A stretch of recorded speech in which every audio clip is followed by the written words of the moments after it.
হর হর মহাদেব। দিনটি ছিল শ্রাবণ মাসের পঞ্চম ও শেষ সোমবার। ভক্তি ভরে মহাদেবের মাথায় জল অর্পণের মধ্য দিয়ে সমাপ্ত হলো পবিত্র শ্রাবণ মাস। মহাদেব ভোলেনাথ তো একটিমাত্র বেলপাতা ও জলতেই সন্তুষ্ট হয়। তবে কে কত ধরনের দ্রব্যাদি দিয়ে পুজো দিল সেটা বড় কথা নয়।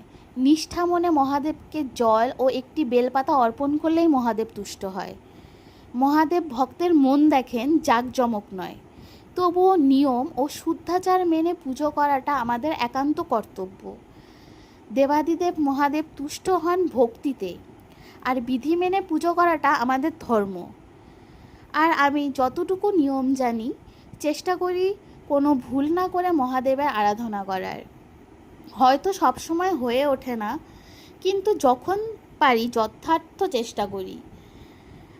ভক্তি আর নিয়ম এই দুই মিলেই মহাদেবের আরাধনা। ওম নমঃ পার্বতে পতে হর হর মহাদেব। এই ভিডিওতে যদি আমি কোনো ভুল ত্রুটি করে থাকি আমায় অবশ্যই তোমরা কমেন্ট করে জানাবে, কারণ আমি হয়তো সব নিয়ম নাও জানতে পারি। আর আমি যতটুকু নিয়ম জানি ততটুকুই আমি মহাদেবকে অর্পণ করার চেষ্টা করি। শুধু ভিডিও করার জন্য বা শো অফ করার জন্য কোনো রকম কিছু এখানে আমি এডিট বা নতুন কিছু করার চেষ্টা করিনি।